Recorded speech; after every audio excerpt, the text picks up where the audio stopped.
ಜೊತೆ ಒಂದು ಜಗಳ ಆಯ್ತು ಪಕ್ಕದಲ್ಲಿ. ಒಂದು 15 years ಇಂದ ನಮಗೂ ಅವ್ರಿಗೆ ಆಗಲ್ಲ.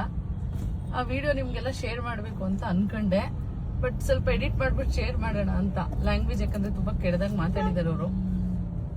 ನಿಮ್ ಮನೆ ಹತ್ರನೂ ಇದೇ ತರ ಲೇಬರ್ಸ್ ಯಾರಾದ್ರೂ, ಸಾರಿ ಲೇಬರ್ಸ್ ಅಂತ ಇದ್ದೀನಿ, I am really sorry, neighbours ಯಾರಾದ್ರೂ ಇದ್ರೆ ದಯವಿಟ್ಟು ಕಮೆಂಟ್ ಅಲ್ಲಿ ಹಾಕಿ. ಇವ್ರುಗಳನ್ನ ಹೆಂಗೆ ಟ್ರೀಟ್ ಮಾಡೋದು ಅಥವಾ ಇವ್ರಗಳ ಹತ್ರ ಹೆಂಗೆ ಹೇಗೋದು ನಿಜವಾಗ್ಲೂ ಗೊತ್ತಿಲ್ಲ.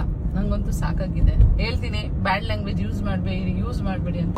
ಕೆಟ್ಟದಾಗ ಮಾತಾಡ್ಬೇಡಿ. ನಮ್ಗೆ ಯಾವತ್ತೂ ಹೇಳಿದೀನಿ ನಿಮ್ಗೆ, ನೀವು ಬಾಡ್ಗೆ ಒಂದ್ ನಿಮಿಷ ಆಯ್ತು, ನಾನು ನೀವ್ ಹೇಳದ್ ಕೇಳ್ತೀನಿ.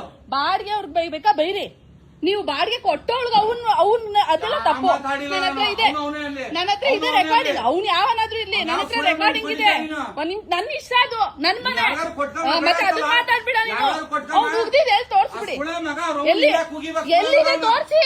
ಉಗ್ದಿರೋ ಒಂದ್ ನಿಮಿಷ, ಉಗ್ದಿರೋದು ಇರ್ಬೇಕಲ್ವಾ? ನೀವ್ ನೀರು ಹಾಕಿಲ್ಲ ಅಲ್ವಾ?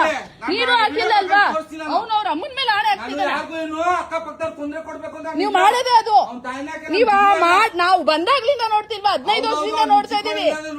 ಕರೆಕ್ಟ್. ನೀವೇನ್ ಮಾಡ್ತೀರಾ ಅಂತ ನಂಗೆ ಗೊತ್ತು. ಮತ್ತೆ ಅವ್ನು ಉಗ್ದಿ ತೋರ್ಸ್ಬಿಡಿ, ನಾನ್ ಇವತ್ತು ಖಾಲಿ ಮಾಡಿಸ್ತೀನಿ ಅವ್ನಿಗೆ. ನೋಡಿ ಏನ್ ಮಾತಾಡ್ತೀರಾ, ನೋಡಿ ಏನ್ ಮಾತಾಡ್ತೀರಾ ಅಂತ. ಒಳ್ಳೆ ಮಾತಾಡ್ಬೇಡಿ. ನಾನು ಎಲ್ಲಾದ್ರೂ ಕೊಟ್ಕೋತೀನಿ, ನೀವು ಕರೆಕ್ಟ್ ಆಗಿ ಮಾತಾಡಿ. ನೋಡಿ ಇಲ್ಲಿ ಅವ್ರ ಅಮ್ಮನ್ ತನಕ ಯಾಕೆ ಹೋಗ್ತೀರಾ? ತಪ್ಪು ತಾನೆ. ಯಾರ ಅಮ್ಮನ್ ಬಗ್ಗೆ ಯಾಕೆ ಮಾತಾಡ್ಬೇಕು? ರೈಟ್ಸ್ ಇದೆಯಾ? ಅಂಕಲ್ ಆಪ್ ಥೂಕೆ ಸಚ್ ಬೋಲಿ. ನೋಡಿ ಅವ್ರ ಅಮ್ಮನ ಮೇಲೆ ಆಣೆ ಮಾಡಿ ಹೇಳ್ತಾರೆ ಇದು. ನೋಡಿ ಕರೆಕ್ಟ್ ಆಗಿ ಮಾತಾಡಿ ಅಂಕಲ್, ಕರೆಕ್ಟ್ ಆಗಿ ಮಾತಾಡಿ. ಯಾರ ಬಗ್ಗೆನೂ ಕೆಟ್ಟದಾಗ ಮಾತಾಡಬಾರ್ದು. ಎಲ್ಲಿದೆ ತೋರಿಸಿ. ಉಗ್ದಿದ್ ರಿಲೇ ಇರ್ಬೇಕಲ್ವಾ? ಅವ್ನ್ ಪಾನ್ ಪರಾಕು ಹಾಕಲ್ಲ. ಎಲ್ಲಿದೆ?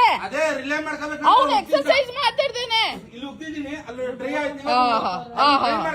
ನಿಮಗ್ ಸುಮ್ನೆ ಏನಾದ್ರು ಕೆದಕ್ಬೇಕು. ಅದೇ ಸುಮ್ನೆ ಏನಾದ್ರು